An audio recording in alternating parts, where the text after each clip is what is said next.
Assalamualaikum warahmatullahi wabarakatuh. Waalaikumsalam warahmatullahi wabarakatuh. Oke, silakan duduk. Kita sudah memasuki tahun ajaran baru.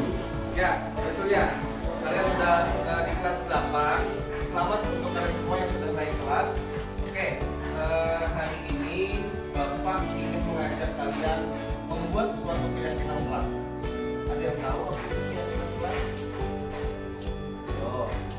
Ayo, rasa asing ya apa itu keyakinan kelas? Sekarang Bapak tanya, kalau peraturan ada yang tahu nggak Pak? Oke, peraturan. Dia ada bilang larangan. Apa lagi? Hal yang harus dipatuhi. Oke, bagus. Keyakinan kelas itu adalah bahasa kalian itu next levelnya peraturan. Jadi kalau ketika kalian baca peraturan itu adalah hal yang mengikat, larangan, keyakinan kelas itu adalah hal yang sama-sama kita yakini, sama-sama kita yakini harus kita lakukan, patuhi. Oke, sebelum kita melakukan pembuatan keyakinan kelas, Bapak kepingin kalian bikin dulu nih peraturan masing-masing. Mungkin satu meja satu ya, jadi kalian bisa berdiskusi dengan teman sesama meja kalian untuk membuat satu peraturan untuk kelas kalian. Gimana? Paham? Ada yang mau ditanyakan? Oke, jelas ya. Sekarang kita pakai warna hijau.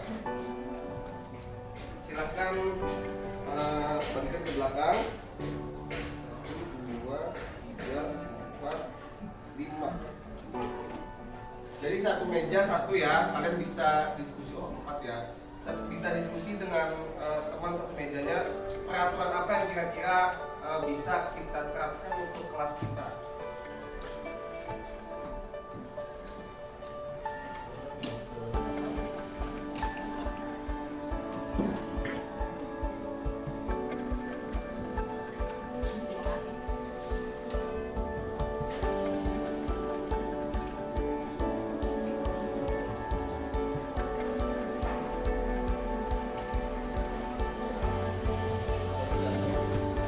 Satu aja. Habis itu kalian nanti tempel peraturan itu ke depan.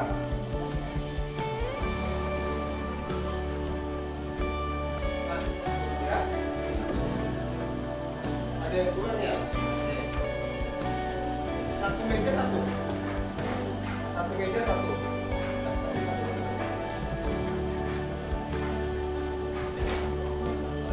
Oh, udah ya.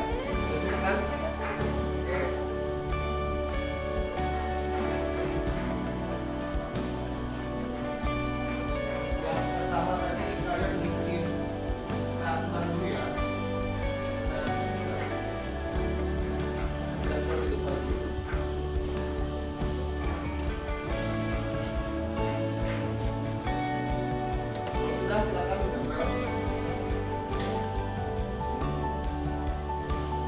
Mari kita bilang peraturan itu adalah larangan-larangan. Berarti konotasinya adalah kalimat-kalimat yang negatif atau positif. Kalau larangan itu kalimat positif, larangan tidak boleh. Berarti kalimat apa?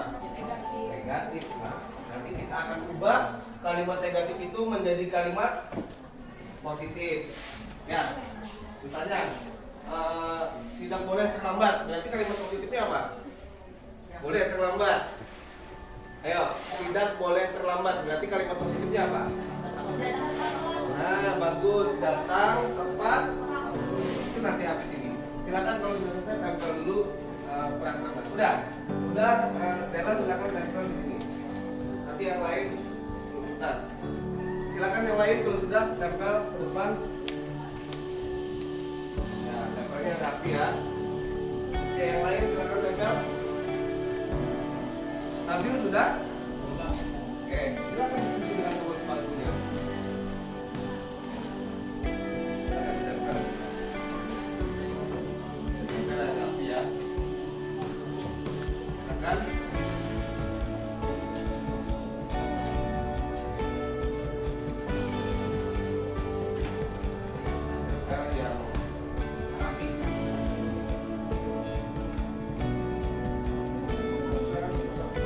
Sudah? Belum?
lagi ya. Oke, sambil Bapak bacakan, sambil menunggu. Yang pertama tidak berbicara saat guru menjelaskan. Melaksanakan piket sesuai jadwal. Dilarang merusak dan mencoret-coret fasilitas sekolah. Bertanggung jawab piket di kelas. Nah, yang sama lagi. Melaksanakan piket sama. Jangan berbicara ketika guru sedang menjelaskan sama. Tidak boleh membuang sampah sembarangan. Oke. Jangan menggunakan sepatu saat berada dalam kelas. Oke. Jangan telat ke sekolah. Oke. Tidak boleh menggunakan lipstik saat sekolah. Oke. Tidak boleh telat melakukan tugas bimbing guru. Nah, sama kayak tadi. Tidak boleh ribut saat guru sedang menjelaskan. Tidak melakukan larangan yang merugikan orang pada saat jam belajar atau jam belajar, atau tidak keluar kelas ketika guru tidak ada. Laksanakan tidak pikir sama. Dilarang berbicara saat jam pembelajaran. Tidak boleh berada di dalam kelas saat belajar. Oke. Sudah semua ya? Oke, kita terakhir, jangan membuang sampah sembarangan. Nanti Bapak buka yang pertama tadi, dilarang ribut saat jam pelajaran. Ya. Kedua, dilarang membuang sampah sembarangan. Ini Bapak ambil yang terbanyak ya. Yang ketiga, dilarang terlambat. Ya. Betul. Betul. Ada lagi, tadi apa tadi? Nah, dilarang meninggalkan kewajiban piket. Kewajiban piket. Satu lagi kita ambil. Tugas tadi sudah.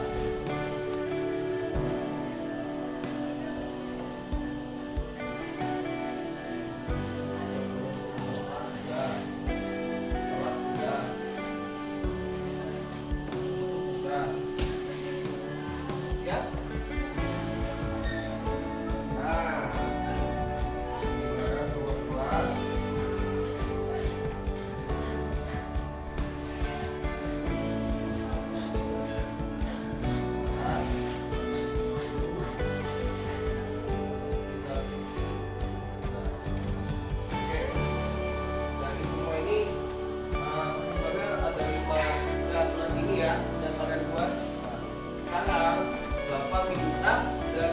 Kalimat peraturan yang sudah kalian buat tadi dibuat menjadi kalimat positif, diubah menjadi kalimat positif.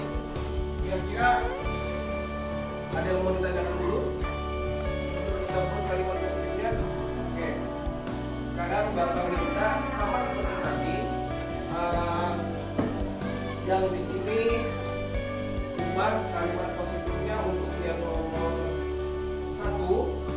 Yang di sini nomor 2, yang di sini nomor 3, yang di sebelah sini sampai sini nomor 4, yang sebelah sini nomor 5.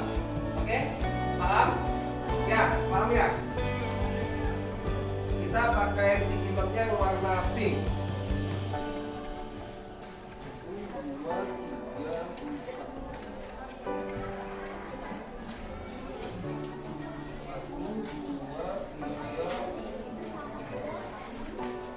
Nah, ingat ya, ini 1, ini 2, ini 3, yang ini 4, yang di belakang 5. 2, 3, 4, 5. 2, 3, 4. Oke. Ubah menjadi kalimat positif.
rubah kalimat negatif menjadi kalimat positif.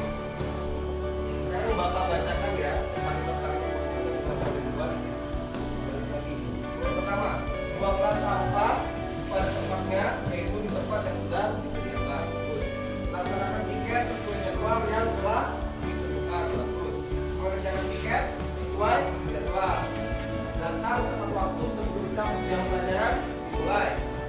Membuang sampah pada tempatnya. Oke. Datanglah tepat waktu sekolah. Nah, jadi lambat. Berarti tadi datanglah tepat waktu atau tidak jam pelajaran. Memperhatikan guru saat jam pelajaran berlangsung. Memperhatikan guru dengan baik saat pelajaran dimulai. Memperhatikan dan mendengarkan penjelasan guru dengan seksama dan tidak berbicara dengan teman misalnya. Karena ada kata tidak, kira-kira masuk kalimat negatif atau positif? Iya, oke. Melaksanakan piket sesuai jadwal yang telah dibuat.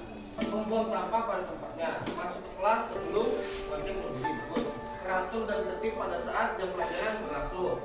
Tetap berada di kelas saat guru tidak ada dan mengulang kembali pelajaran yang telah disampaikan.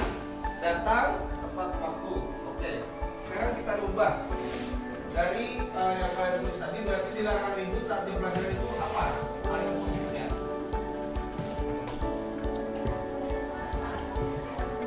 Oke, tertib dan memperhatikan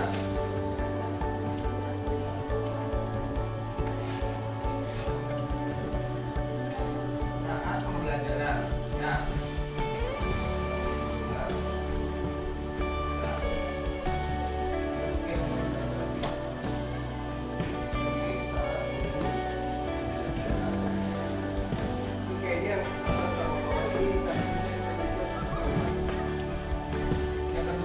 Dilarang membuang sampah sembarangan. Jadi kalimat positifnya dari yang kalian tulis, buang sampah betul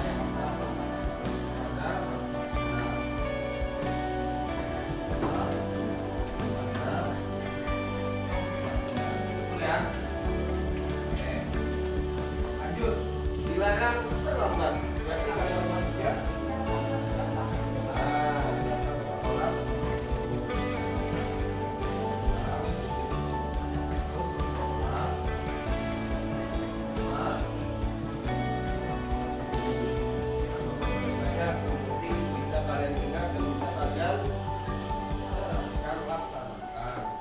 dilarang meninggalkan kewajiban piket.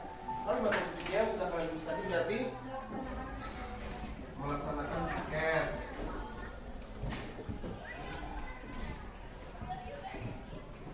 Sesuai jadwal ya. Sesuai jadwal.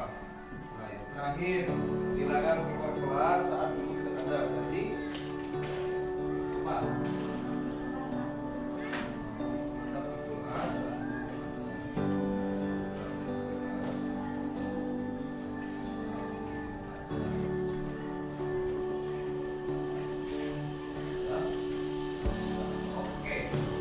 Kalimat positif semua dan ya, tidak ada yang masih kalimat negatif di antara 5 ini. Oke, sekarang Bapak mau bertanya dengan kalian, kira-kira dari peraturan yang sudah kita buat jadi kalimat positif yang pertama ini, tertib dan memperhatikan guru saat pembelajaran, nilai-nilai apa yang ada di dalam peraturan ini? Ada lagi pas lebih kena ke tujuan dari peraturan tertib dan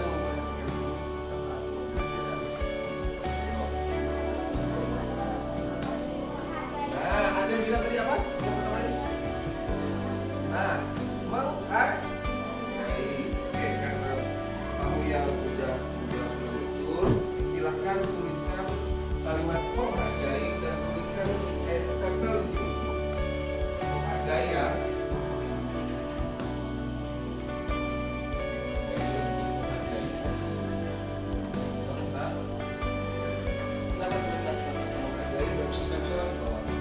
Oke, yang kedua, buanglah sampah pada tempatnya.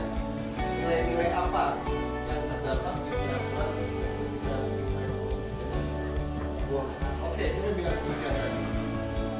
silakan yang menyebutkan, silakan tuliskan nilai-nilai kebersihan dan tempel depan.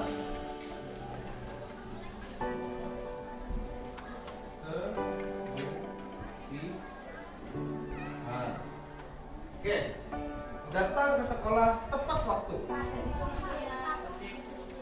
Oke, silakan. Telat, Nabil. Hampir sudah. Silakan tuliskan kedisiplinan. Masih ada 2 lagi. Kedisiplinan. Oke, yang keempat, melaksanakan kewajiban. Tanggung jawab. Kewajiban betul-betul. Tapi tanggung jawab lebih ketat lagi.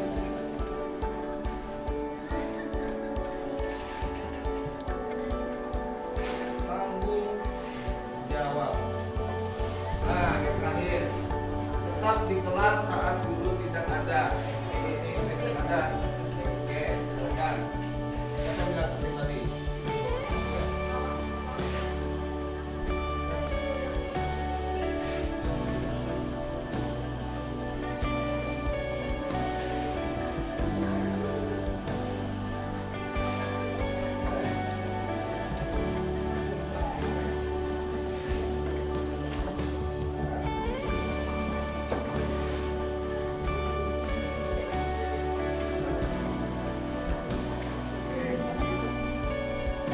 Lanjut, tetap kelas di saat guru tidak ada. Jadi apa tadi? Tertib. Sedikit lagi.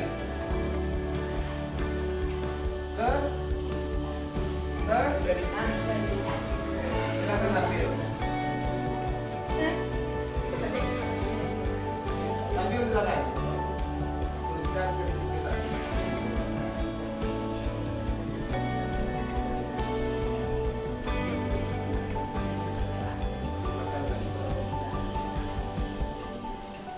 Nah, berarti ada satu yang sama nilainya ya.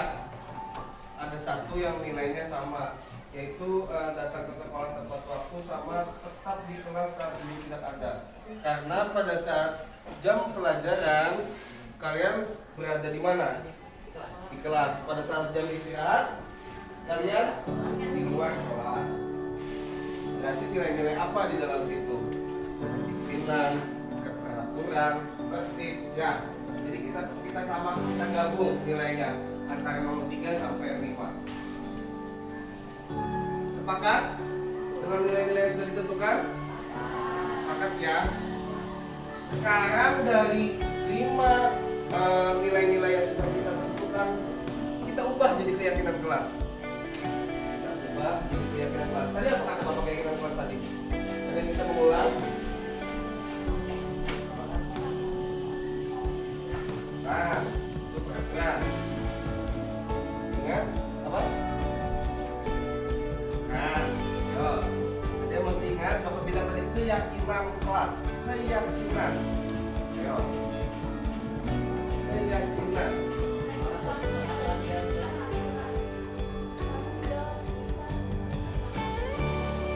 Ayo. Kesepakatan bersama. Oke, betul. Ayo, silakan. Musyawarah. Oke, di dalamnya ada musyawarah. Betul. Itu apa? Ulangi. Keyakinan itu berarti apa? Ayo. Hah? Berarti yang ada keyakinan. Ayo, keyakinan. Nah, kepercayaan. Kalian agamanya apa? Muslim. Itu kepercayaan yang ada di mana? Di dalam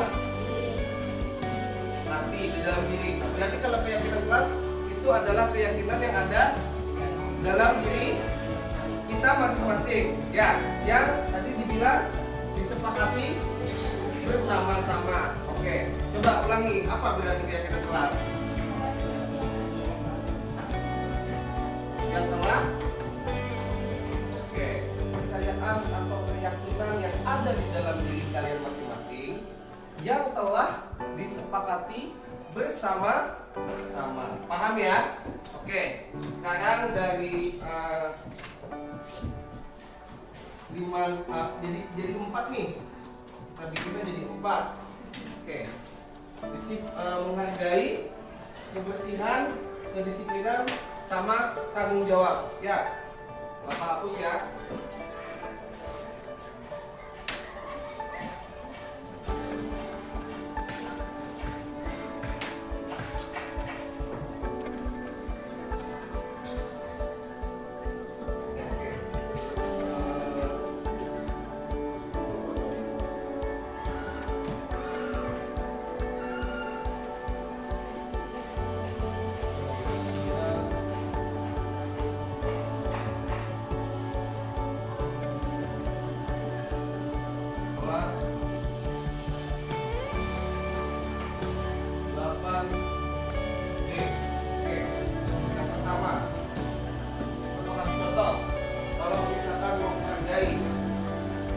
Kami saling meyakini bahwa kami di kelas bisa saling menghargai.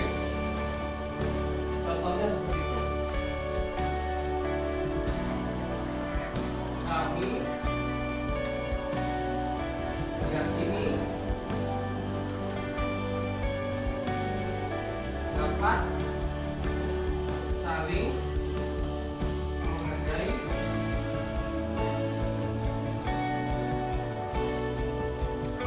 antar sama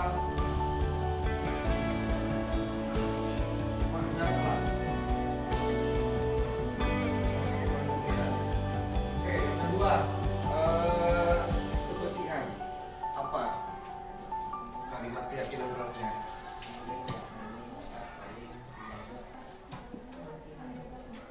Oke, coba ulangi dengan keras. Kami meyakini dapat menjaga kebersihan di lingkungan kelas. Oke.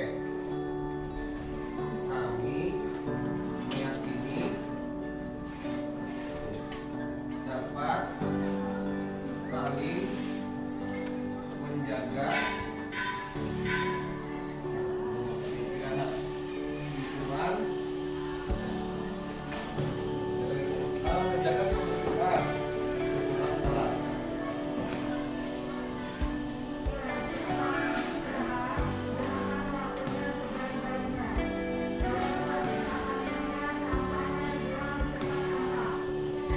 Ini istilahnya Bapak kasih pada saat coba berikutnya 15 menit ya. Yang ketiga, kedisiplinan. Oke, apa kalimatnya? Kami meyakini dapat menjadi siswa yang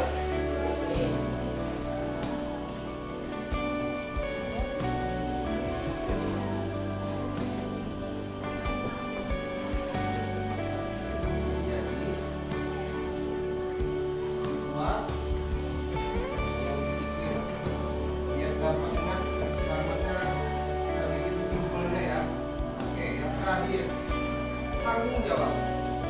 Kami meyakini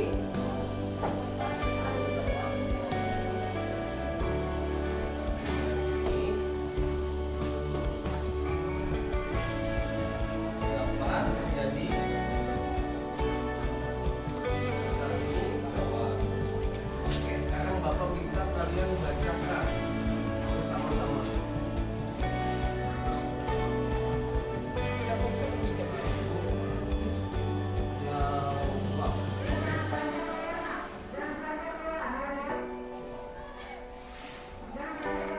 Bisa kita baca sama-sama? Oke. Sekarang Bapak minta kalian bacakan keyakinan kelas 8B bersama-sama. Oke. 1, 2, 3. Kami kelas 8B. Oke. 1. Kami meyakini dapat saling menghargai antar sesama warga kelas. Bagus. 2. Kami meyakini dapat saling menjaga kebersihan lingkungan kelas. Bagus. Yang ketiga. Kami meyakini dapat menjadi siswa yang disiplin. Bagus. Yang keempat.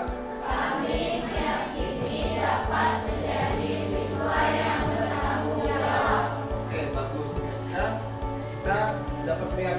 dapat petunjuk? Bisa? Insya Allah ya. Insya Allah Muslim itu adalah sebuah apa ya? Janji. Oke ya. Jadi kita sama-sama meyakini apa yang sudah kita rumuskan bersama-sama ini dan semoga dapat diwujudkan bersama-sama. Oke, paham ya? Paham? Adakah yang mau dipertanyakan sebelum kita akhiri kegiatan kita hari ini? Ada? Ada yang mau bertanya? Tidak ada? Sudah jelas ya? Bisa ya diterapkan? Oke, kalau begitu dengan akhirnya rumusan keyakinan kelas yang telah kita buat, maka berakhirlah pula kegiatan kelas kita hari ini. Itu sampai ketemu minggu depan pada kegiatan layanan BK yang berikutnya. Terima kasih. Wabillahi taufiq wal hidayah. Wassalamualaikum warahmatullahi wabarakatuh. Waalaikumsalam warahmatullahi wabarakatuh. Baik, silakan duduk, silakan istirahat.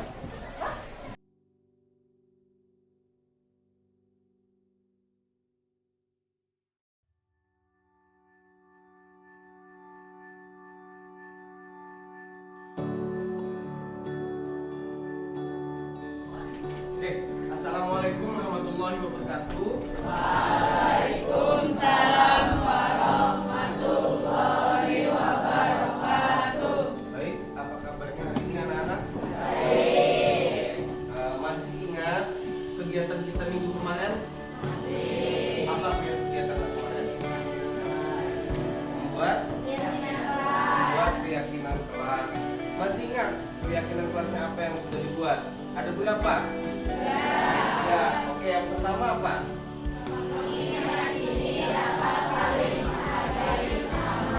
Oke, dapat saling menghargai sesama ya. Poin yang kedua.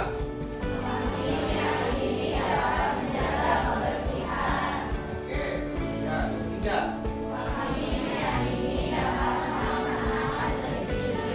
Oke, berarti ada 3 poin ya. Sudah keyakinan kelas.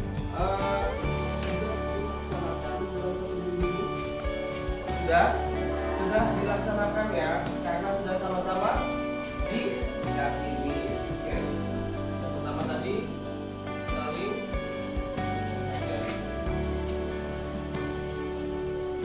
Yang kedua apa tadi? Menjaga kebersihan.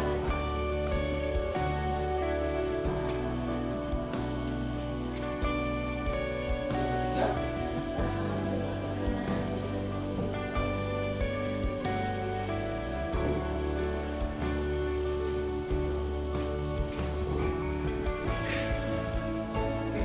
Bapak ada kalian saat sama-sama meyakini dan melaksanakannya memang dari dalam apa? Dari dalam hati kalian, dalam diri kalian. Baik. Sekarang Bapak minta kalian tuliskan umpan balik dari pembuatan keyakinan kelas yang sudah kita bikin dan kita laksanakan selama 1 minggu. Bapak kasih waktu kalian mungkin 5 menit. Cukup? Cukup ya? Cukup. Oke, silahkan tuliskan.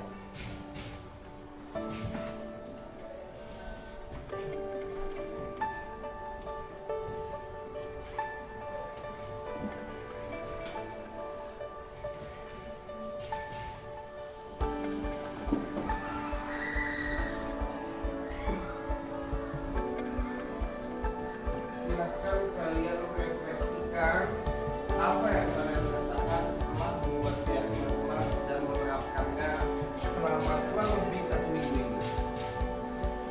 Silahkan ditulis.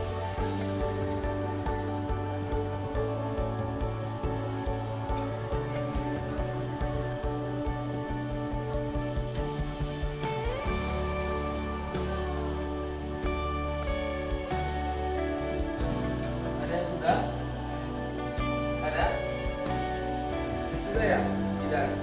Oke, dan Bapak minta silakan bacakan umpan baliknya ke teman-temannya di depan.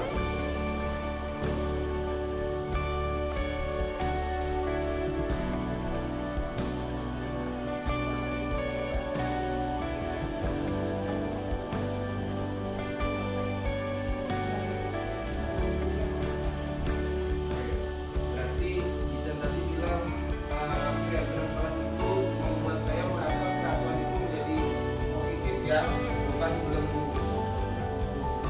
Oke, tepuk tangan untuk Jidan. Ada lagi? Meca, oke silakan Meca.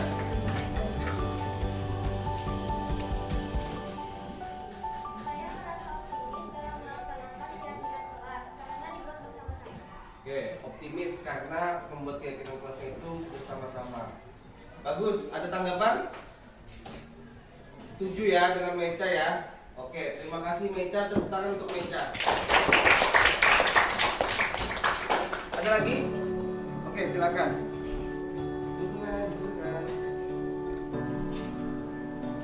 Ya. Saya merasa ingin menerapkan keyakinan di kelas ini di mata pelajaran lain bahkan ekskul. Nah, mau mencoba menerapkan kegiatan kelas juga nih untuk mata pelajaran lain dan ekskul ya. Oke, ada tanggapan? Setuju ya? Setuju. Oke. Terima kasih, tepuk tangan untuk Siva. Oke, Bapak harap keyakinan kelas yang sudah sama-sama kita sepakati dan kita buat bisa benar-benar diterapkan ya, dan kita evaluasi ke depannya apa yang perlu ditambahkan lagi atau apa yang perlu kita perbaharui dari keyakinan kelas itu sehingga kalian benar-benar dapat melaksanakannya bukan karena paksaan tapi karena apa, kemauan dari diri karena sudah disepakati bersama-sama. Oke, terima kasih atas umpan balik yang telah diberikan terhadap keyakinan kelas yang sudah sama-sama kita buat. Untuk itu kita lanjut ke kegiatan berikutnya. Bapak akhiri dulu kegiatan ini dengan ucapan wabillahi taufiq wal hidayah. Wassalamualaikum warahmatullahi wabarakatuh. Waalaikumsalam warahmatullahi wabarakatuh.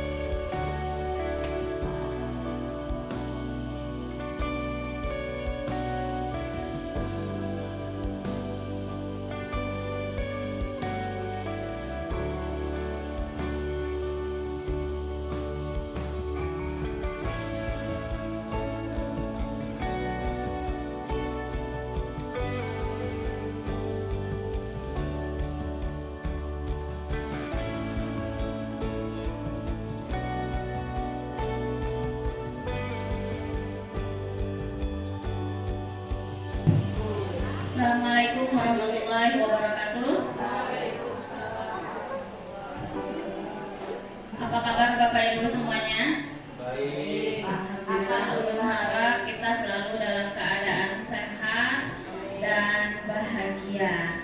Ya, puji syukur kepada Allah Tuhan yang Maha Esa, di mana pada hari ini kita dapat berkumpul di ruangan ini dalam acara diseminasi budaya positif program guru penggerak angkatan 8 tahun 2023 yang nantinya akan disampaikan oleh Bapak Wahyu Adi Permana.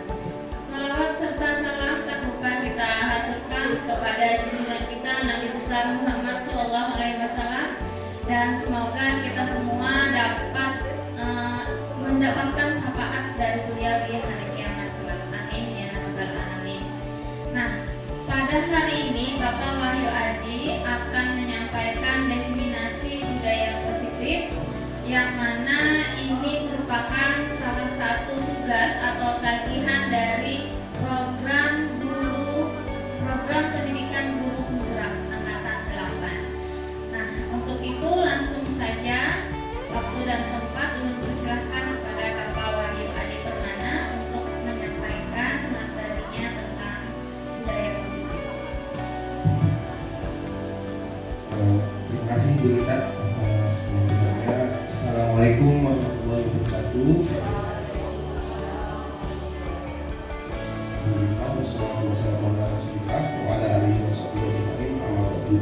Bapak Ibu, sebelum kita melaksanakan diseminasi hari ini, ada baiknya mari kita berdoa menurut kepercayaan masing-masing. Berdoa dimulai.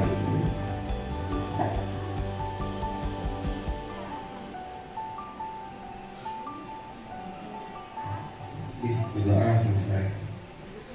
Bapak Ibu, bagaimana kabarnya hari ini? Baik semua ya? Oke. Oke, mungkin tidak begitu asing apa itu budaya positif di sebagian guru kita, karena mungkin ini sudah menjadi sebagian budaya yang sudah kita laksanakan, karena ada guru penggerak juga yang sudah terlebih dahulu di angkatan 6 menerima materi ini. Untuk masuk ke budaya positif, terlebih dahulu saya ingin memperkenalkan diri saya. Saya Wahyu Adi Permana, guru penggerak angkatan 8. Nah, sebelum masuk ke budaya positif, saya ingin menjelaskan dulu paradigma belajar yang pada era masa kini yang tentu sudah harus beradaptasi dengan perkembangan zaman. Yang pertama, pembelajaran itu harus berpusat pada murid. Artinya pembelajaran itu benar-benar dapat memfasilitasi, mengakomodir kebutuhan belajar murid. Kemudian pembelajaran itu harus bersifat adaptif. Adaptif ini artinya pembelajaran itu dapat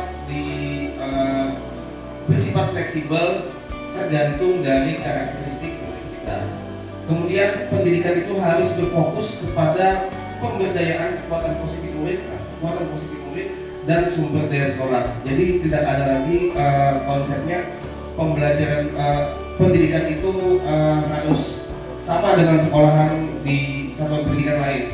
Kemudian pembelajaran itu harus menciptakan budaya positif. Sebelum kita masuk ke budaya positif, saya ingin bertanya dulu kepada Bapak Ibu, apa itu disiplin? Ada yang mau mengungkapkan pendapatnya?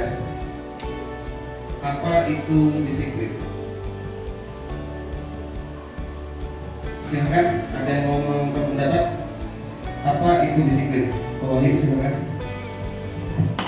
Terima kasih. Apa itu disiplin? Secara praktis saya pahami dan mungkin ini sudah menjadi arti pada umumnya. Disiplin itu adalah sikap atau perilaku yang mencerminkan serta sesuai dengan tata tertib yang ada ataupun sesuatu peraturan yang ada. Artinya disiplin ini juga bisa diartikan sikap atau perilaku atau karakter yang mencerminkan tata tertib serta norma-norma yang berlaku pada masyarakat atau suatu institusi. Terima kasih. Ada lagi silakan, Willy. Ya, terima kasih. Apa itu disiplin? Disiplin adalah sikap kepatuhan terhadap tata tertib atas kesadaran sendiri. Ya, itu yang mungkin pendapat dari saya. Terima kasih Bu Lili. Ada lagi mungkin yang dapat saya simpulkan dari dua tadi adalah sikap menyesuaikan atau mematuhi aturan atas dasar kesadaran diri. Oke, bagus sekali. Ada lagi mungkin? Silakan Ibu Mia. Sikap terhadap taat pada peraturan. Oke, sikap taat terhadap peraturan ya. Ada lagi? Kalau menurut saya, apa itu disiplin? Itu adalah aturan yang dibuat oleh sekelompok orang untuk ditaati atau untuk dilaksanakan agar terjadi apa itu keteraturan hidup, ya, agar hidupnya menjadi teratur sehingga semua orang harus menaati apa yang telah dibuat tersebut. Ya, terima kasih. Terima kasih Ibu Mian.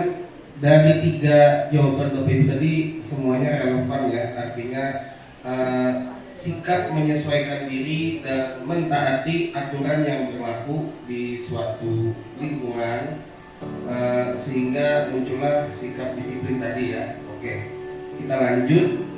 Kemudian setuju atau tidak setuju hukuman dapat mendisiplinkan anak? Bapak Ibu setuju? Setuju, oke. Kemudian pemberian hukuman dengan hal positif seperti membaca atau membersihkan halaman sekolah dapat meningkatkan disiplin anak. Setuju apa tidak setuju? Setuju ya? Oke. Memberi penghargaan dapat meningkatkan motivasi belajar anak. Setuju atau tidak setuju? Kira-kira kalau berdasarkan pendapat Ibu Yuli tadi bahwa sikap disiplin atau sikap mematuhi aturan berdasarkan kesadaran diri sendiri tadi, apakah relevan dengan pernyataan ini? Ayo. Oke, kita sama-sama refleksikan ya, apakah ini adalah kesadaran dari luar atau dari dalam diri anak. Oke, kita lanjut ya. Oke, gimana Pak Wahyu? Terima kasih. Jadi kalau dilihat dari apa yang sudah dipaparkan sebelumnya tadi kan kita ada disiplin itu adalah bisa pembiasaan, bisa juga kesadaran diri sendiri. Nah tapi yang ditampilkan adalah faktor eksternal yang dari luar untuk mendisiplinkan anak. Tapi ini juga sangat penting sekali dan setuju karena orang yang masih belum terbiasa itu harus terbiasa apabila di lingkungannya bisa membiasakan pada individu tersebut. Terima kasih Pak Wahyu. Berarti ini adalah kedisiplinan yang muncul faktornya dari luar ya.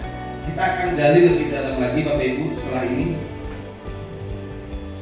Nah, perubahan paradigma kita coba bermain ice breaking, berpasang-pasangan.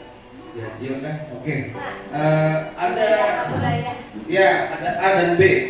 Sekarang sobeklah secari kertas kecil. Tuliskan benda atau sesuatu yang sangat berharga untuk Anda di kertas itu. Jadi yang menulis ini cuma yang si A. Silakan beban pen berpasangan. Yang menjadi A, tuliskan di kertas sesuatu yang berharga. Sesuatu yang berharga. Letakkan di salah satu tangan Anda. Letakkan di salah satu tangan Anda dan genggam benda atau sesuatu tersebut dengan segala daya. Nah, habis beban pian tulis di kertas tadi, habis itu pian genggam, jangan sampai kelihatan. Genggam tulisan itu jangan sampai kelihatan. Silakan ditulis. Tuliskan sesuatu yang berharga yang mungkin tidak boleh pasangan B melihat tulisan itu. Habis itu genggam di tangan beban pian, genggam di tangan bapak ibu.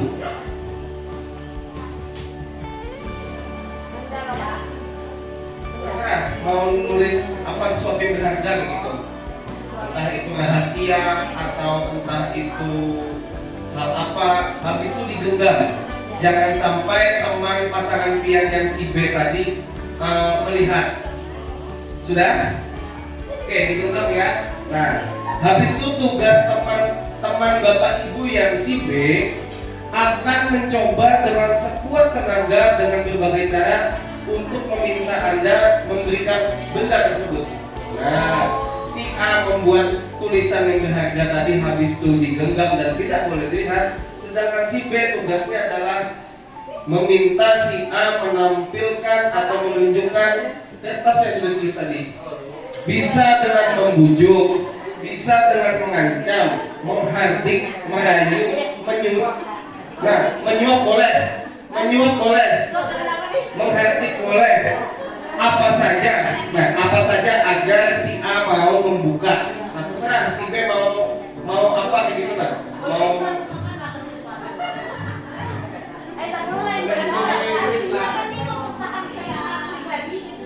ya, sekarang coba silakan praktekkan, silakan.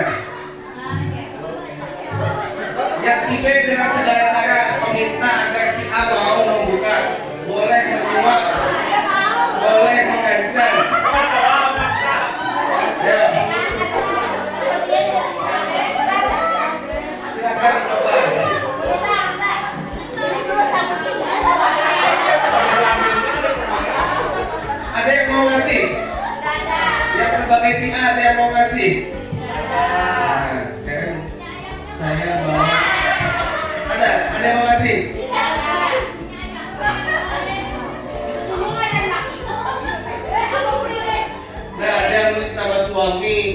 ada yang menulis nama kekasih dan lain-lain. Oke, sekarang saya mau tanya, apa alasan Bapak Ibu yang berperan sebagai A tidak mau memberikan kertas itu kepada si B? Ada yang mau berpendapat? Silakan, Bunda ya. Oh ya, silakan Billy. Terima kasih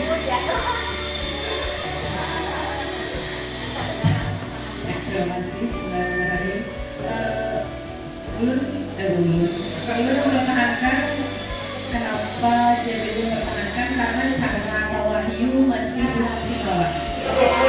Dia hanya wahyu mengancam, menghardik, tidak yang lain. Harusnya kan misalnya kalau menginginkan sesuatu dari seseorang tuh bisa diminta dengan cara yang baik, berkenaan dengan budaya positif tadi kan, jadi tidak ada ancaman, tidak ada menghardikan atau lain sebagainya.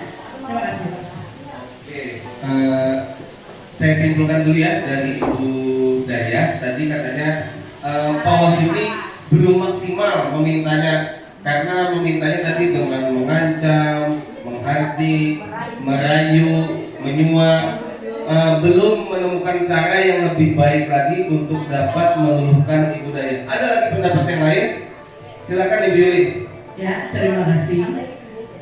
Isinya ini adalah sesuatu yang berharga dalam hidup saya. Saya tidak mungkin memberikan kepada Salmi. Karena apa? Karena sangat berharga, lalu saya pertahankan dengan semaksimal mungkin. Walaupun rayuan Bu Salmi itu luar biasa, sampai mau memberikan apanya, sembuhkan apa yang di pundak saya. Dan saya tidak mau, karena ini akan menjadi suatu kesalahan dalam hidup saya. Kalau seandainya dia dapat, saya akan sendiri. Karena di dalam kertas ini adalah suami saya. Terima kasih. Baik, ada lagi Bapak Ibu? Oke, silakan Ibu Mia.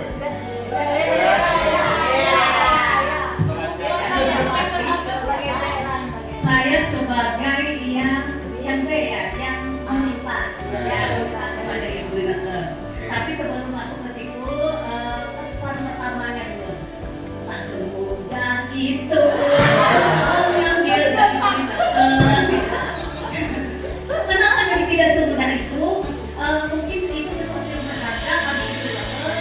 Ya, dan menurut saya dari tadi saya tidak dapat untuk meminta dari Ibu Ineke. Karena di sini menurut saya harus ada kerjasama atau kesepakatan. Kemudian harus ada sesuatu, maksudnya dominan dari saya gitu, atau sesuatu yang lebih dari saya yang membuat Ibu Ineke menjadi segan gitu. Berarti saya harus punya power lebih untuk meminta atau untuk merayu Ibu Ineke untuk memberi kepada saya. Baik, menarik sekali Bu Mia. Kira-kira dominasi apa, power apa yang bisa membuat Ibu Ineke dulu kira-kira? Berarti saya harus punya sesuatu kelebihan atau punya skill lebih lah. Jadi sehingga saya mempunyai wibawa untuk melihat kepada Oke. Ineke. Menarik sekali karena di materi ini kita akan bahas bagaimana cara membuka pikiran atau memandu seseorang agar dia dapat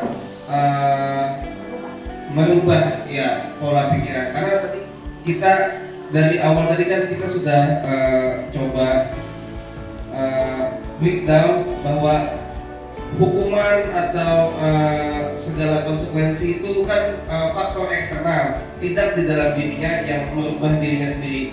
Sedangkan yang dimau di budaya positif ini adalah bagaimana seorang anak itu dapat bertindak karena kesadaran dirinya. Sama seperti Bapak Ibu tadi yang menggenggam sesuatu yang berharga tadi, seperti anak didik kita juga, bagi mereka itu adalah sesuatu yang berharga. Makanya sulit untuk kita memberikan sugesti untuk dapat mengubah perilaku mereka. Jadi kuncinya tadi seperti yang kata Ibu Daya tadi, Pak Wahyu ini belum memiliki cara yang lebih baik untuk dapat membujuk saya membuka hal yang berharga tadi. Bagaimana caranya itu akan kita bahas di sini. Nah, belum cocok pandir dan budaya atau belum cocok obrolannya gitu. Nah, ini berkaitan tadi aktivitas menggenggam tadi bahwa perubahan paradigma teori kontrol atau teori pilihan. Ini sekarang itu kalau di paradigma pendidikan yang baru itu adalah ilusi. Ketika guru mengontrol murid itu adalah ilusi. Sedangkan habis itu bahwa kritik dan membuat orang merasa bersalah dapat menguatkan karakter itu adalah ilusi. Semua penguatan positif efektif dan bermanfaat. Nah, penguatan positif pun dikatakan ilusi. Artinya pendekatan behavior itu semuanya dipatahkan oleh paradigma baru pendidikan. Kemudian orang dewasa memiliki hak untuk memaksa, itu adalah ilusi. Nah, habis kayak gimana caranya yang betul terhadap paradigma pendidikan yang baru yang memang anak didiknya beda dengan zaman dulu kayak gitu. Nah, artinya ini saya refleksikan bahwa teori behavior, teori lingkungan, teori perilaku itu dipatahkan oleh paradigma pendidikan yang baru. Paradigma baru, pendidikan baru menganggap bahwa teori behavior itu adalah ilusi. Bahwa ketika kita memaksa, mengatur atau memberikan penguatan positif pun itu adalah suatu ilusi. Nah, siapa yang sesungguhnya yang memiliki kontrol? Tadi ketika kita bermain ice breaking tadi, siapa yang mempunyai kontrol Bapak Ibu? Si B atau si A?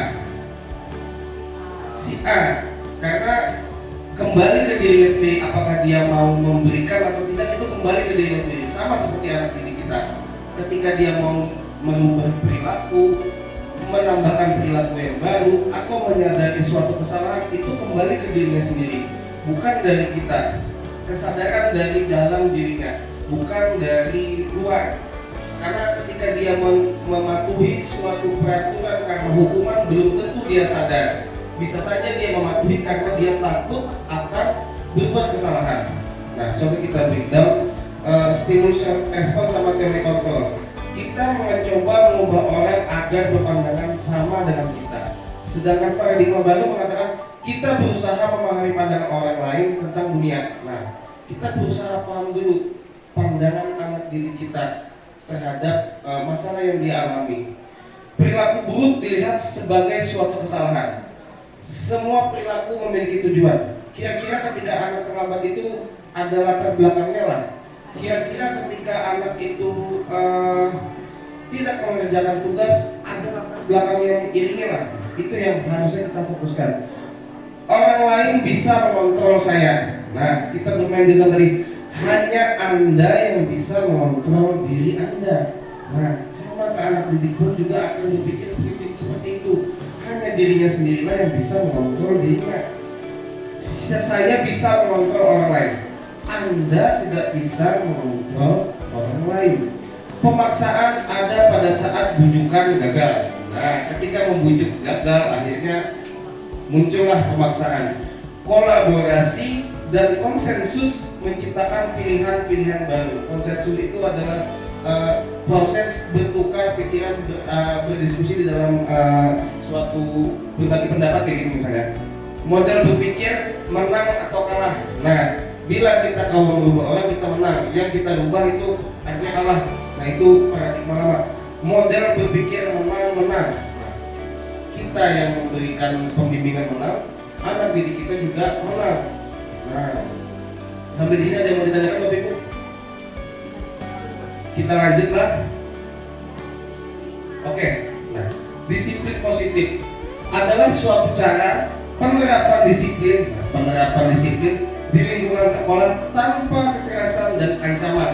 Nah, tanpa adanya hukuman, tanpa adanya konsekuensi yang mengikat, yang dalam praktiknya melibatkan komunikasi tentang perilaku yang efektif antara guru dan peserta didik.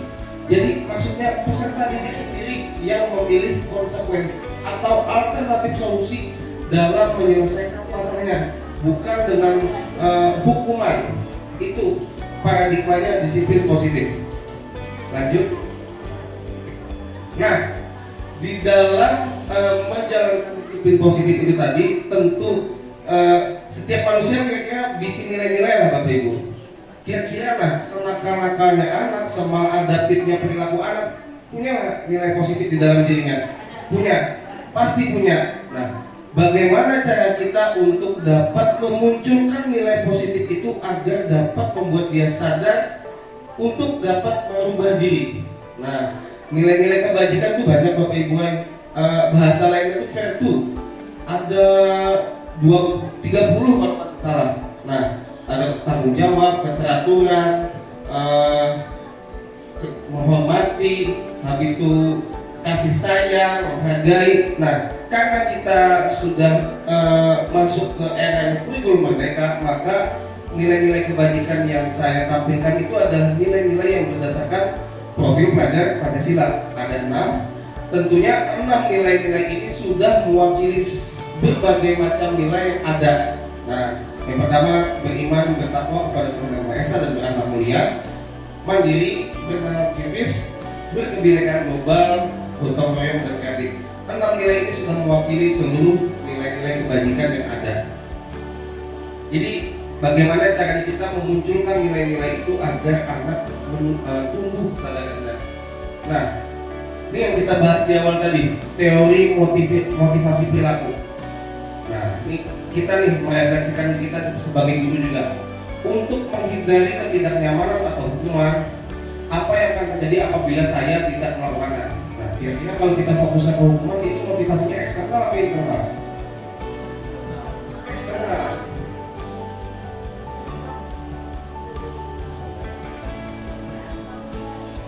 Oke.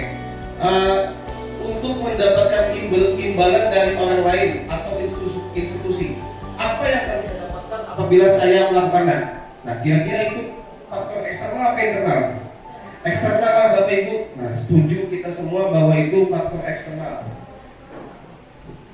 Untuk menghargai diri sendiri, saya akan menjadi orang yang seperti apa bila saya melakukannya. Nah, motivasi internal. Kenapa motivasi internal? Yang ini Bapak Ibu, kira-kira ada bisa memberikan pendapatnya? Karena berasal dari diri sendiri tanpa ada hukuman, penghargaan dari luar, memang datangnya dari diri sendiri.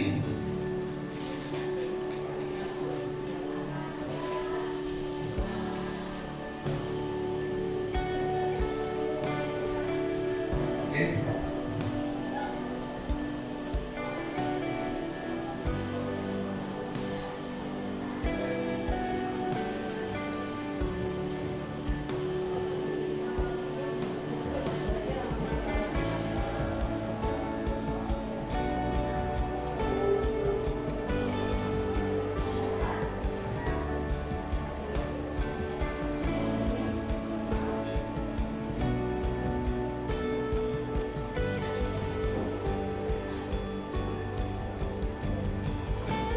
Nah, Bapak Ibu, bagaimana kita menyikapi paradigma tadi? Jadi hukuman, penghargaan itu sebenarnya motivasi eksternal. Boleh saja kita memakai, untuk menstimulan kedisiplinan anak, tapi tidak menjadi senjata utama kita untuk membentuk karakter anak. Nah, justru apresiasi kebajikanlah yang akan menyadarkan mereka bahwa nilai-nilai kebajikan itu ada di diri mereka. Misalkan kayak gini, ini kalimat pembuka nilai kebajikan apa, habis itu di situasi apa mereka menunjukkan nilai kebajikan itu. Kemarin saya perhatikan rasa empatimu besar sekali pada saat menolong murid baru di kelas kita. Nah, pada saat anak didik menolong, itu nilai kebajikannya orang yang muncul empati. Begini kalimat apresiasinya. Kemudian saya menghargai kepedulianmu pada saat kamu membantu teman-teman di tugas kelompok. Nah, apresiasi nilai kebajikan inilah yang sebenarnya harusnya kita angkat. Kemudian terima kasih untuk rasa tanggung jawabmu pada saat kamu memungut kertas-kertas yang berserakan di lantai. Nah, artinya kita coba angkat nilai kebajikan anak dulu untuk dapat menyadarkan kesadaran mereka bahwa mereka adalah pribadi yang berharga. Nah, kebutuhan dasar manusia ada 5 Bapak Ibu. Yang pertama bertahan hidup, yang kedua kekuasaan, yang ketiga kebebasan, yang ketiga rasa cinta dan kasih sayang. Nah, Bu Yuli, yang terakhir kesenangan. Kira-kira kenapa kita harus tahu kebutuhan dasar manusia ini? Apa kaitannya dengan disiplin positif? Maka ya kaitannya apa dengan kita saling berbagi tentang disiplin positif ini? Apa kaitannya kita mengetahui 5 kebutuhan dasar manusia ini?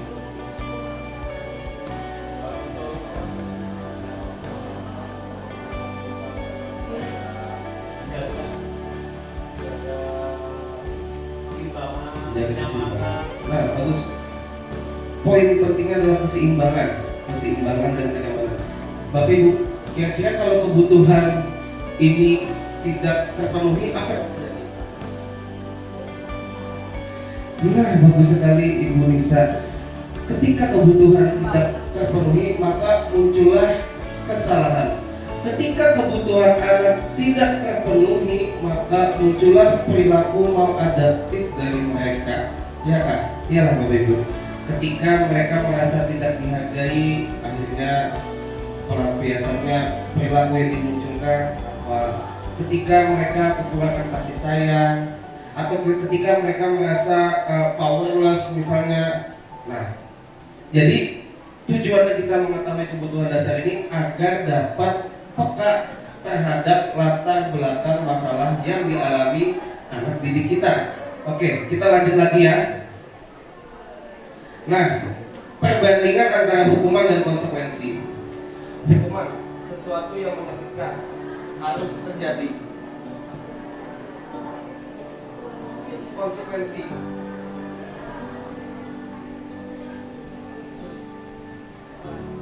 sesuatu. Nah, hukuman itu sesuatu yang menyakitkan. Betul Bapak Ibu? Nah, sedangkan konsekuensi sesuatu yang harus terjadi.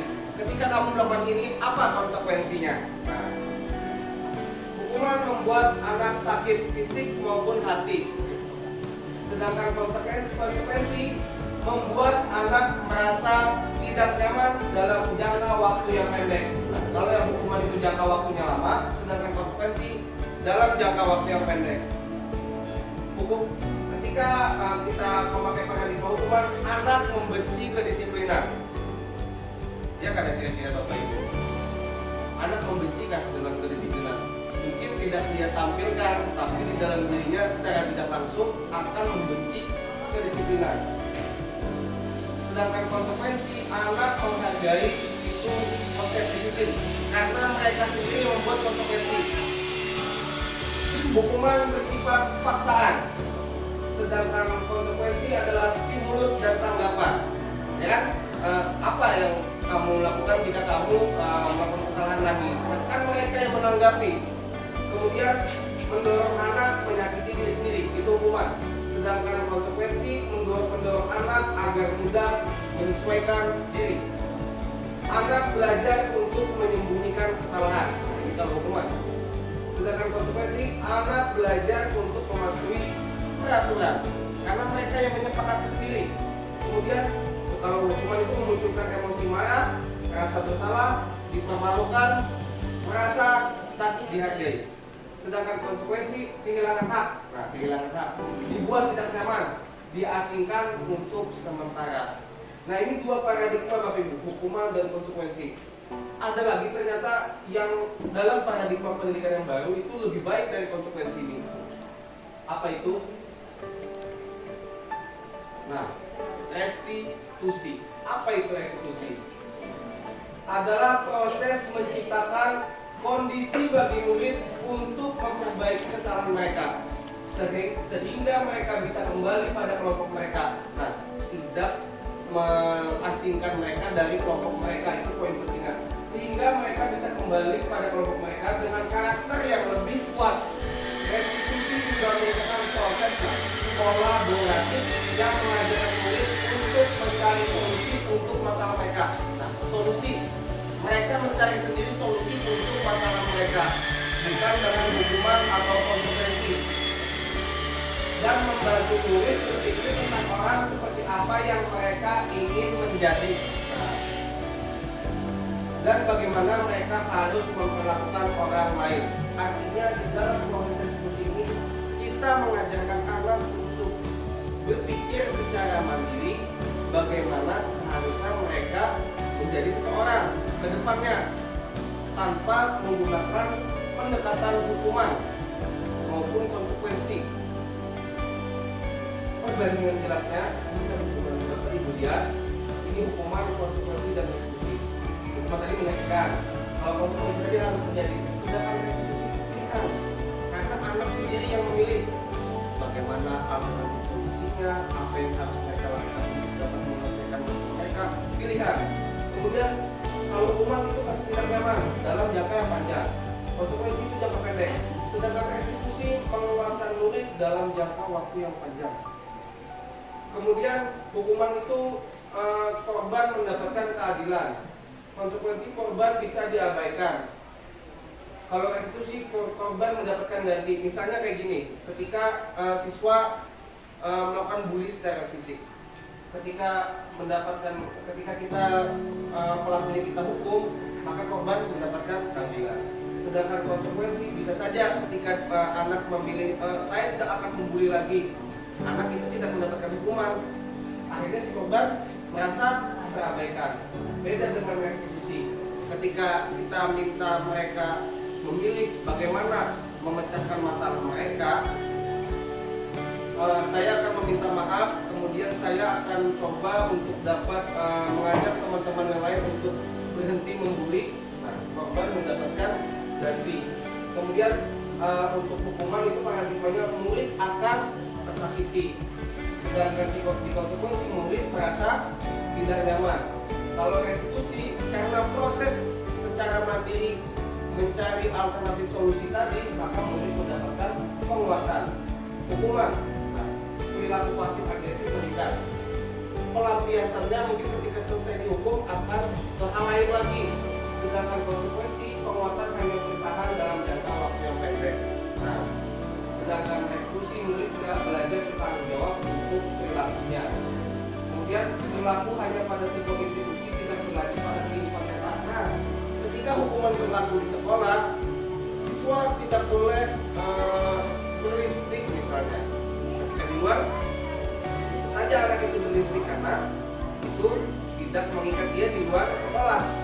Sedangkan konsekuensi membantu penerapan mengikuti peraturan dalam masyarakat. Nah, kalau restitusi fokus pada pemecahan masalah dalam jangka waktu yang panjang. Karena kita menyadarkan mereka kenapa kamu tidak boleh berbuat seperti itu tanpa harus ada hukuman tadi. Peraturan adalah kamu harus. Kalau konsekuensi adalah mampukah kamu melakukannya. Sedangkan restitusi apa yang kamu yakini, apa yang kamu lakukan untuk memperbaiki masalah ini. Nah, sedangkan di hukuman murid akan membenci peraturan.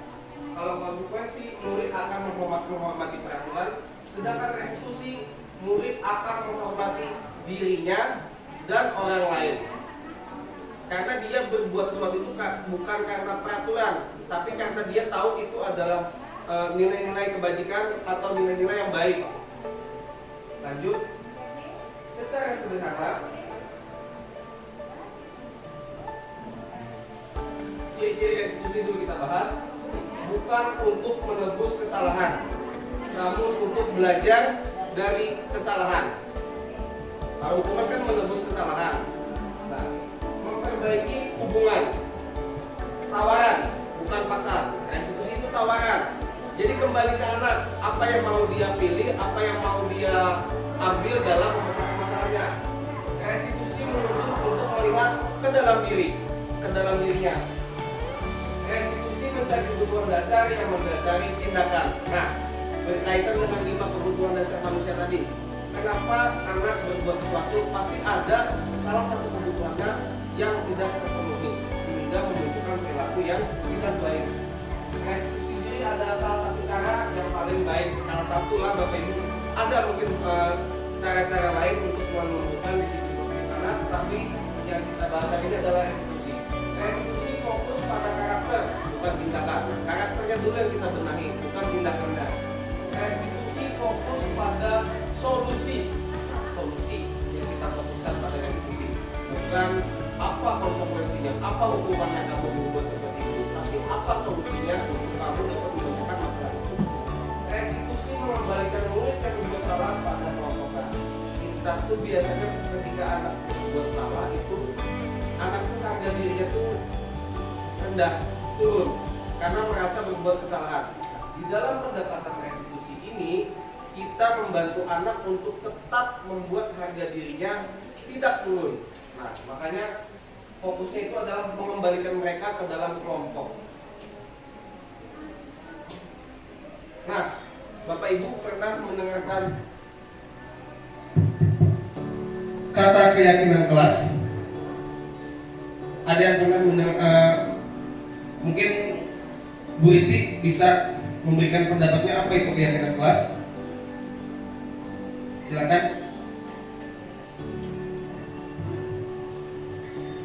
Menurut saya keyakinan kelas itu adalah kesepakatan kelas antara guru dengan siswa, dibuat agar mereka menaati peraturan yang ada di dalam kelas tersebut. Apa perbedaan keyakinan kelas dengan peraturan kelas? Kalau keyakinan kelas itu menurut saya itu dibuat berdasarkan kesepakatan bersama. Oke. Peraturan. Kalau peraturan itu kan harus dipatuhi dan ditaati. Oke. Ada yang mau menambahkan apa bedanya keyakinan kelas dengan peraturan kelas? Mungkin sama aja gitu, tapi apa bedanya?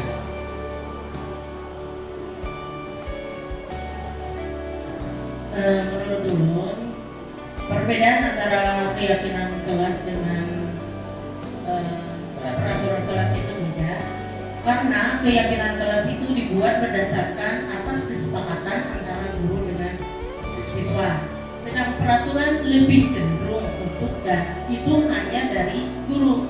Jadi kalau keyakinan kelas itu melibatkan dua yang di dalam itu, dan itu menjadi kesepakatan kelas. Oke. Jadi mungkin itu yang maksudnya. Baik, terima kasih. Ada lagi yang mau menambahkan? Bu Wahyuni, Bu Salmi, Bu Ika, Bu Desi, Bu Nita. Menurut pendapat pribadi saya bahwa peraturan kelas itu adalah salah satu cara faktor eksternal untuk mendisiplinkan anak. Ya, jadi itu bisa bersifat antara guru dengan murid juga bisa. Jadi saya membantah pendapat Ibu Yuli. Nah, sedangkan keyakinan kelas itu adalah disepakati supaya menciptakan kenyamanan dan kesenangan mereka di kelas. Karena kalau misalnya dia tidak meyakini itu, meyakini itu, maka mungkin keadaannya atau kondisi kelasnya tidak kondusif. Artinya keyakinan kelas itu dia memandang bahwa kalau dia melakukan hal seperti ini akan membuat kelas tidak nyaman. Tapi kalau dia berbuat positif, ya, maka semua warga di kelas itu akan menjadi baik, tenang, nyaman, dan ada semangat. Terima kasih Pak Wahyu. Jadi intinya dari apa yang Pak Wahyu jelaskan tadi adalah keyakinan kelas itu adalah kesepakatan yang sama-sama diyakini berdasarkan apa yang mereka yakini sehingga mereka merasa nyaman, sehingga mereka merasa senang dalam belajar. Peraturan kelas bisa saja disepakati bersama, tapi apa poin perbedaan antara peraturan dan keyakinan?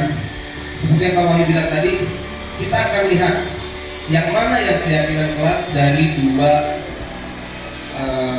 kesepakatan kelas ini. Datang tepat waktu mengucapkan salam, menjaga kebersihan sekolah, berdoa sebelum dan sesudah kegiatan, aktif dalam pembelajaran. Sedangkan yang samping, kami guru dan murid yang saling menyayangi, kami murid yang semangat belajar, kami murid yang peduli dengan teman-teman. Kira-kira yang mana yang keyakinan kelas? Yang sebelah kiri atau yang sebelah kanan? Kenapa yang sebelah kiri?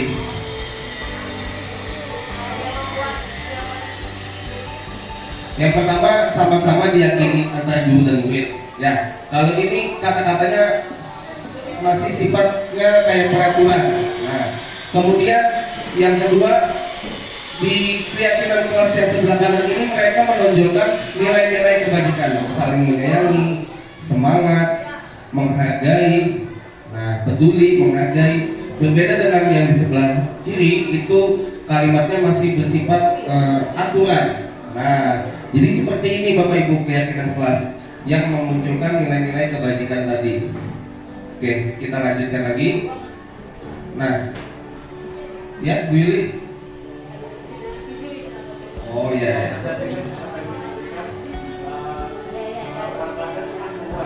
Ya.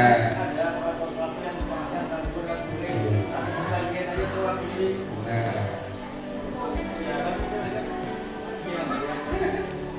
Oke, kita lanjut.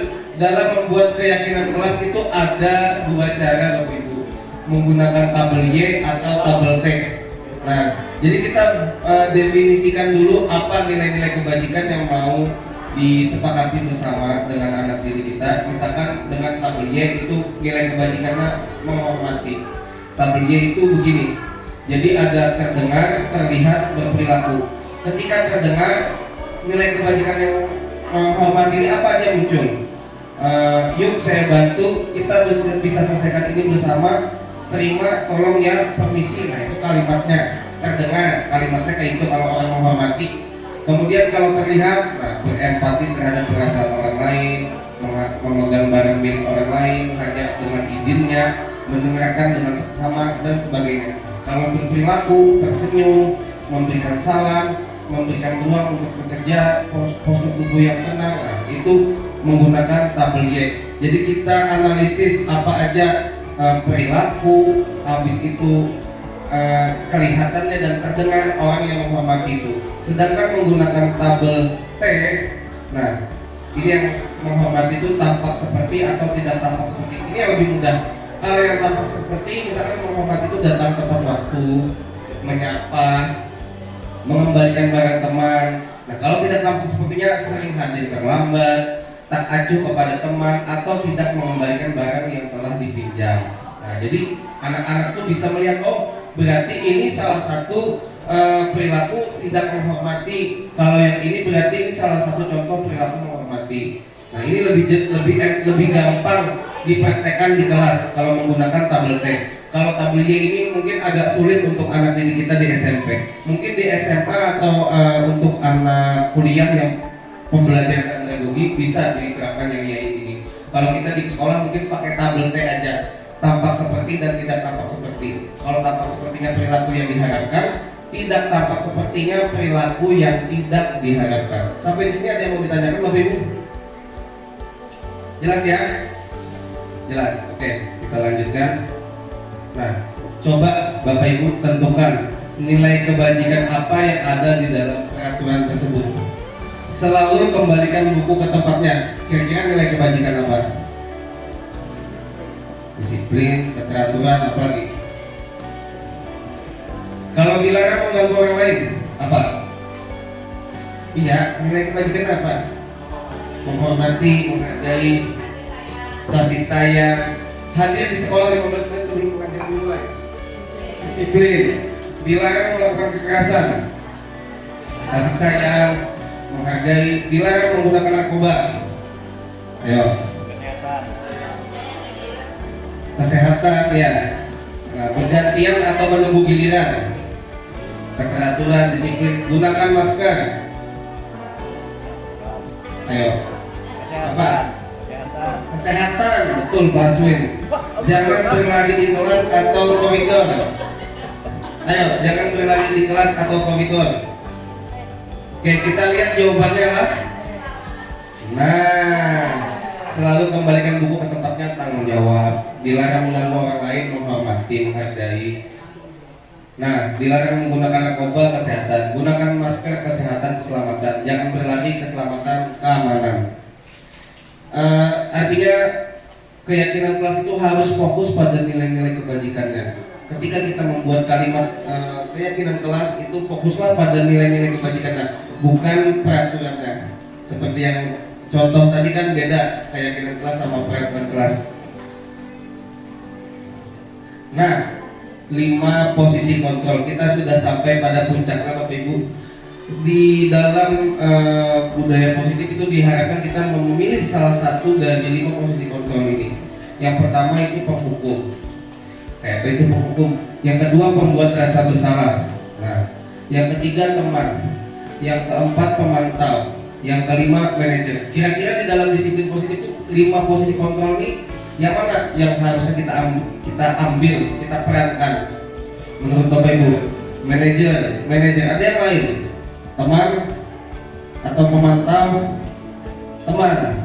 Oke, boleh. Nanti kita sama-sama breakdown. Nah, agak sedikit ribet tapi saya jelaskan dulu. Nah, kalau misalkan penghukum sama pembuat merasa bersalah ini identitas gagal. Seperti yang saya jelaskan tadi, ketika anak itu melakukan kesalahan maka dia mengalami harga diri turun atau rendah.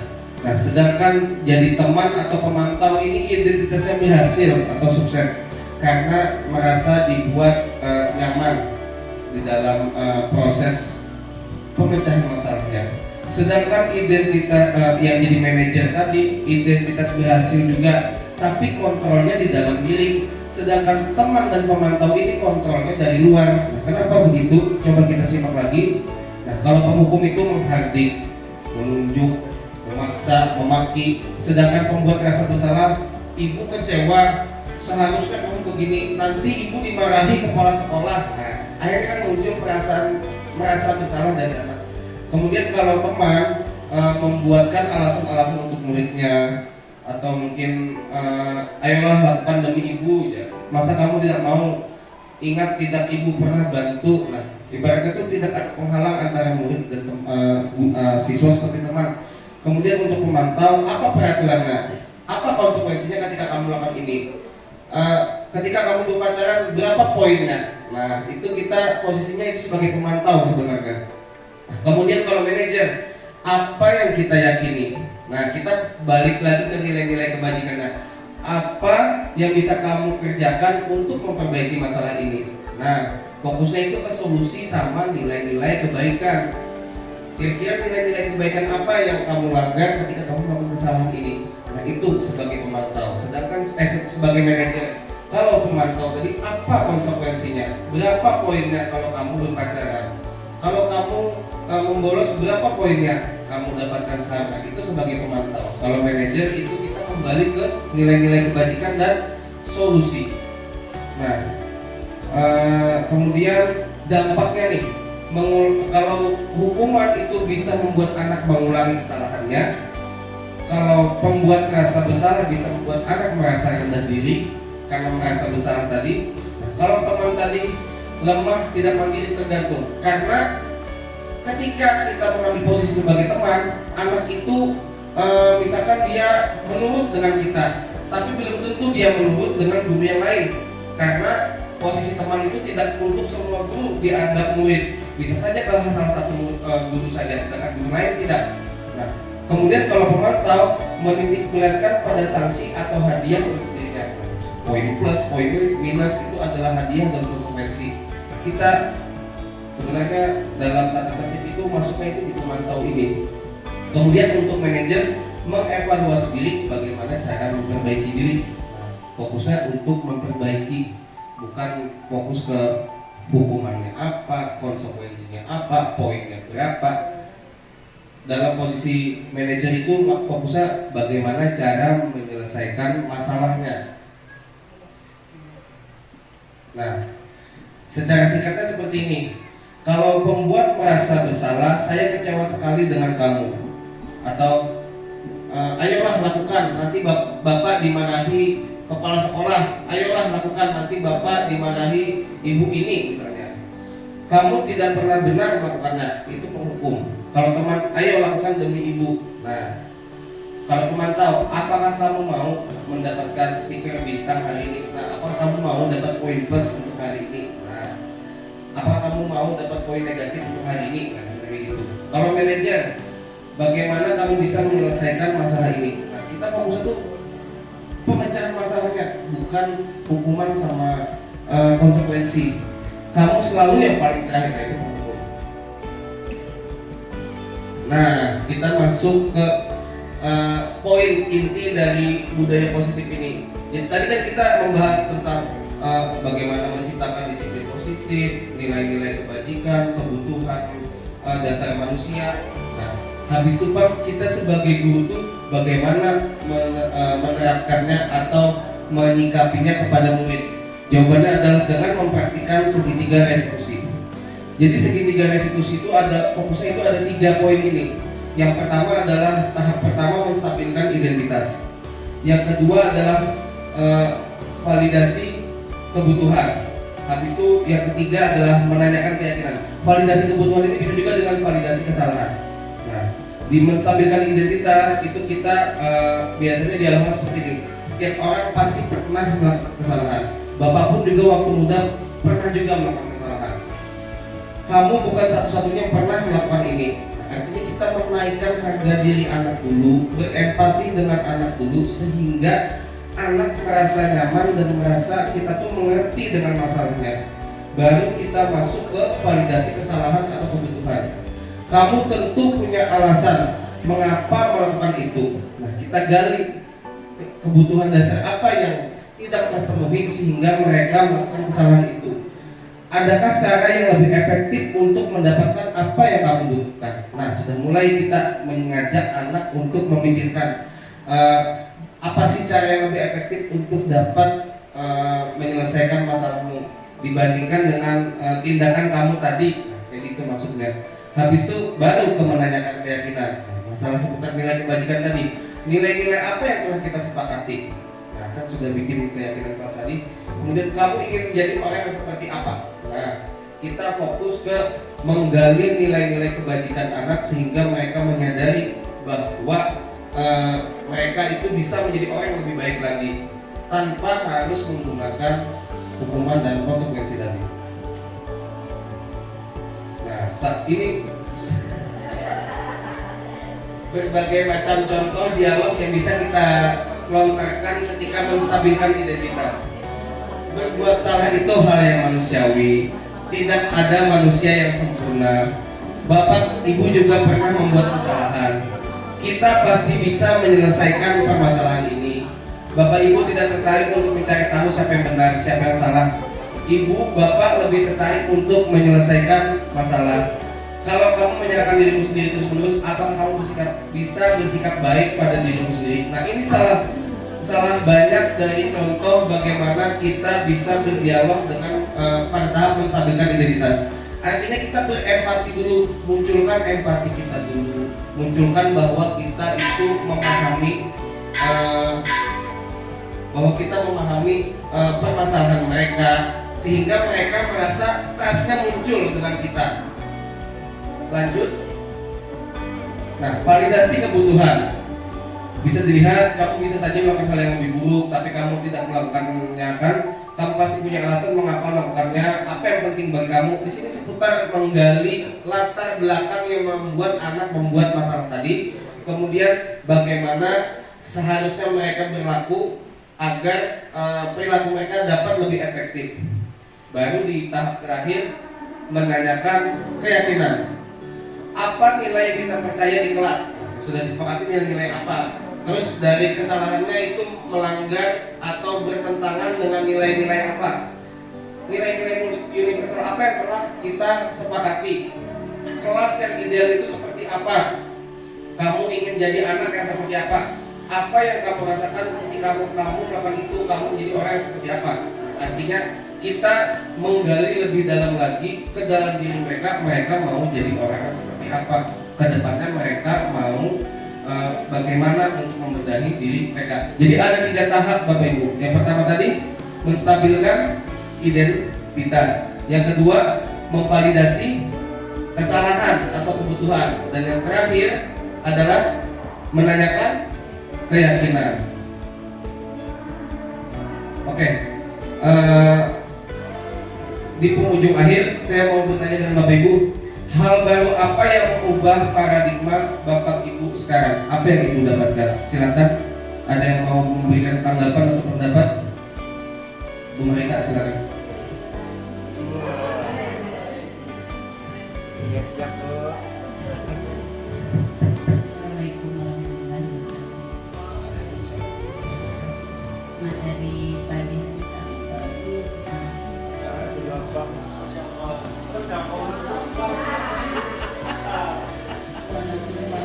dulu menjelaskannya agak cepat tergesa-gesa.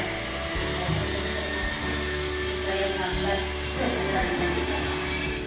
Dapat suruh. dan cepat lupa.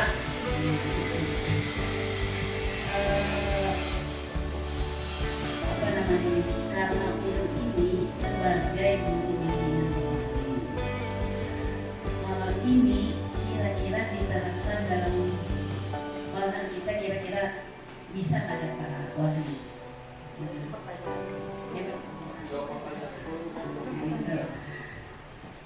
Seandainya kita bisa, baik sekali. Nah, itu. Jadi senang sekali, mudah-mudahan ini bisa, karena materi yang disampaikan oleh Pak Wahidi sangat baik sekali. Nah, apabila kita bisa menerapkan sebagai guru bimbingan konseling, supaya anak bisa lebih baik lagi, yang terlalu banyak hukuman yang diberikan diri mereka sendiri. Iya, itu. Jadi saya berusaha untuk bisa melaksanakan ini. Itu aja, Pak. Terima kasih Bu Wanita. Insya Allah apakah bisa kita terapkan di sekolah kita? Tentu bisa Bapak Ibu, selama kita mau menerapkannya mulai dari diri kita sendiri dulu ya. Mulai dari diri kita sendiri, coba kita ubah sedikit demi sedikit cara kita menghadapi, mendekati anak didik kita. Nah, dengan tumbuhnya dari diri kita sendiri, maka nanti insya Allah kita bisa coba ubah budaya. Mungkin kita masih di dalam tahap budaya pemantau selama ini ya Bapak Ibu, karena sistemnya kan kita pakai buku tata tertib, poin. Nah, ke depannya mungkin kalau kita bisa menatap dari diri kita sendiri dulu, bukan tidak mungkin ke depannya kita bisa memperbaiki atau meningkatkan lagi bagaimana disiplin positif bisa kita laksanakan di sekolah. Kemudian perasaan apa yang muncul selama mengikuti sesi ini, khususnya mengenai makna disiplin dan motivasi intrinsik. Nah, motivasi intrinsik tadi, apa perasaan yang muncul ketika Bapak Ibu mendapatkan materi tadi? Silakan, ada yang mau pendapat? Salmi? Bu Yuli, silakan. Habis ini bumian ya. Oke, kita refleksi apa yang diberikan Pak Wahdi hari ini. Dari paparan beliau kita dapat mengambil kesimpulannya, hal baru apa yang mengubah paradigma saya, dan apa yang saya dapatkan. Jadi ada beberapa hal yang saya dapat di sini. Masalah ada 3 tadi yang dikemukakan, hukuman, konsekuensi, dan restitusi. Ya, 3 hal itu yang tadinya kebiasaan saya mengajar itu ngasih hukuman, akhirnya berubah menjadi konsekuensi baru. Karena dari awal, Masya Allah, dari awal kita kalau di kebiasaan kita kan yang hukuman nih jelas. Oh, anak tidak mengerjakan tugas, oh nantinya dikasih hukuman. Oh, kamu mengerjakan tugas lebih banyak lagi hukuman. Nah, setelah hari ini, Masya Allah, kita dapat beberapa ilmu yang sangat luar biasa. Tepuk tangan buat Pak Adi. Ada 3 hal yang dapat saya simpulkan: hukuman, konsekuensi, dan restitusi. Terima kasih. Terima kasih Ibu Yuli. Ada lagi yang mau pendapat? Nomor 2, perasaan apa yang muncul mengenai penerimaan materi motivasi intrinsik atau disiplin intrinsik tadi, yang disiplin dalam diri tadi? Silakan Ibu Mian. Nomor 2, perasaan apa yang muncul selama mengikuti sesi, khususnya mengenai makna disiplin dan motivasi intrinsik? Ya, terima kasih. Saya akan menanggapi perasaan apa yang muncul. Nah, selama saya mengikuti sesi ini, yang saya dapatkan ternyata kita harus juga mempertimbangkan perasaan siswa. Jadi mereka juga punya perasaan ternyata. Jadi kita cuma menampilkan dominasi kita. Jadi misalnya seperti tadi, kalau untuk minta kertas ke siswa, saya langsung aja, nah minta, dengan memperlihatkan dominasi saya gitu. Ternyata kita juga harus memperhatikan perasaannya. Dia juga ada perasaan tidak enak, perasaan sedih gitu. Jadi kita juga harus mempertimbangkan bahwa dia harus dengan perasaan sukarela, bahagia, mengikuti apa yang untuk kebaikannya mengenai disiplin tadi. Ya, terima kasih. Oke, silakan beri pertanyaan dunia. Silakan Bu Nita mau menambahkan. Perasaan yang muncul selama mengikuti sesi ini, saya sebagai guru ada perasaan bersalah karena sebelum ini masuk ke sini kan kita seperti gelasnya kosong dulu. Saya biasanya kalau bergerak seperti gelasnya kosong artinya belum menerima apa-apa, tapi ketika setelah menerima ini ada perasaan bersalah, ada perasaan tapi saya tidak menyalahkan diri sendiri gitu terlalu dalam. Dan ilmu yang didapatkan ini sungguh luar biasa. Semoga bisa saya implementasikan bagaimana setelah mengerti disiplin, konsekuensi dan restitusi. Jadi perasaan yang pertama itu sangat tinggi gitu. Terima kasih. Thank you so much. Oke, lanjut. Peran Among seperti apakah yang saya lakukan selama ini? Selama mengikuti destinasi ini. Sebelumnya peran Among apa? Dari penghukum, pemantau, pembuat rasa bersalah, manajer, teman. Kira-kira peran pemantau apa selama ini yang Bapak Ibu pernah lakukan? Silakan Bapak Ibu ada yang mau memberikan tanggapan? Sebagai penghukum kah selama ini, sebagai teman kah, sebagai pembuat rasa bersalah kah, atau sebagai manajer kah, atau sebagai pemantau kah? Nah, apa peran Bapak Ibu? Ada yang mau memberikan pendapatnya? Ya, pengalaman pribadi. Silakan Ibu Mia.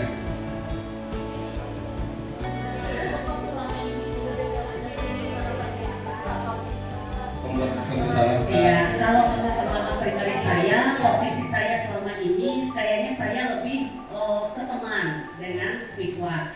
Dan minusnya, kalau teman ini mereka lalu kurang menghargai. Jadi kalau kalau mereka punya kesalahan atau apa, mereka suka merayu gitu untuk negosiasi. Iya, negosiasinya. Mungkin itu kekurangannya. Betul. Ada lagi Bapak Ibu yang mau menambahkan? Bu Desi, silakan. Ya, terima kasih. Mungkin selama ini peran Among yang sudah saya lakukan mungkin sebagai pemantau berdasarkan pengamat ke kantor. tata tertib yang ada di kelas. Misalkan dia tidak mengerjakan ada poin yang harus dia dapatkan, validasi, misalkan harus saya mungkin ada juga di rasa bersalah dan penghukum juga biasanya sering terjadi di dalam kelas kan berdasarkan situasi dan kondisinya. Apabila sudah 3 kali diberikan kesempatan misalkan dia masih mengulangi, mau tidak mau diberikan hukuman seperti itu. Tapi setelah ada forum ini, saya akan menjadi Among yang mungkin lebih memperhatikan perasaan siswa itu sendiri. Terima kasih. Silakan Bu. Kalau tadi kan perasaan harus mengerti, ada perasaan bersalah karena ada banyak hal yang tidak semestinya.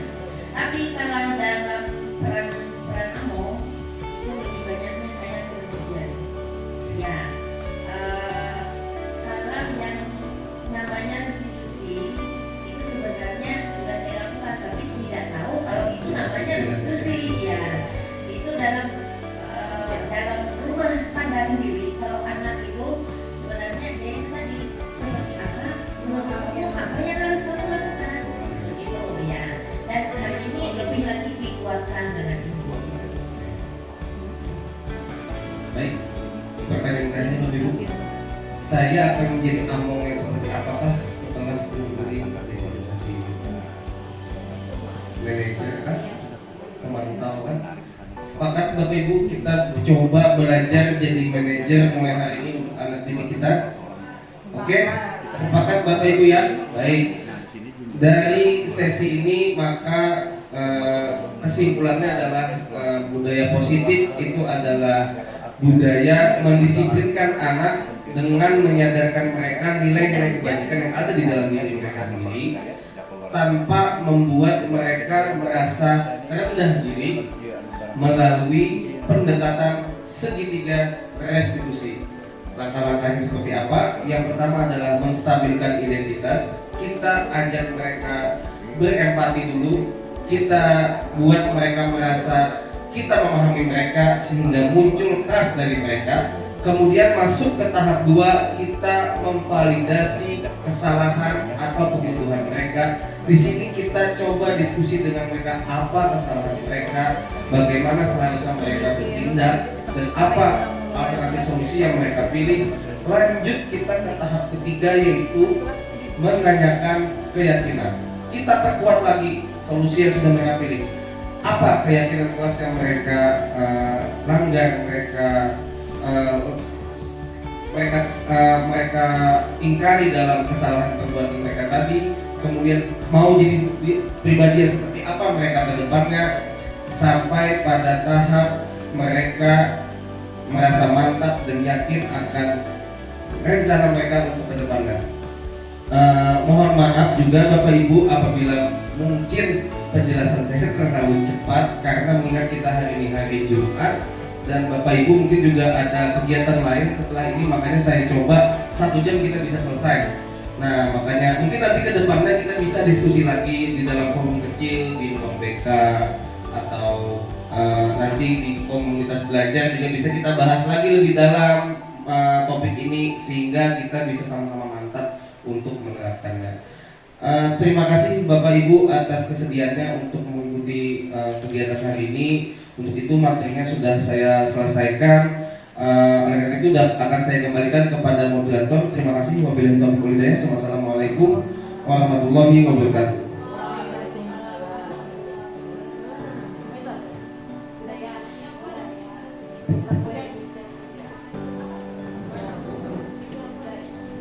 Demikian tadi pemaparan materi tentang budaya positif dari Bapak Wahyu Adi Permana.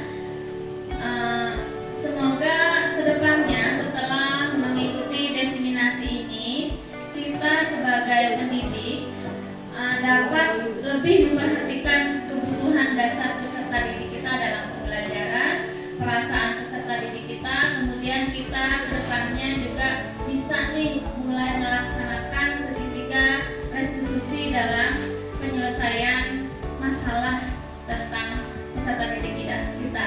Nah, kemudian kita juga bisa, khususnya wali kelas, di sini kita bisa membuat kesepakatan kelas di kelas kita masing-masing.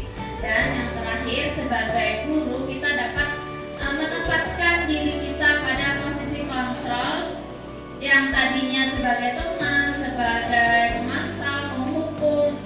Kita berusaha untuk memposisikan diri kita sebagai manajer, yang mana dengan posisi kita sebagai manajer tersebut, maka kebutuhan dasar peserta didik kita akan bisa terpenuhi, bisa seimbang katanya tadi ya. Kemudian kita bisa lebih memperhatikan perasaan murid kita dalam mewujudkan peserta didik yang bahagia. Nah, demikian diseminasi pada hari ini. Ulun selaku pembawa acara mengucapkan terima kasih dan memohon maaf jika ada kesalahan dalam perkataan ulun selama membawakan acara. Dan kita untuk memaknai kegiatan kita hari ini, mari sama-sama kita mengucapkan hamdalah. Alhamdulillahirabbil alamin. Wassalamualaikum warahmatullahi wabarakatuh.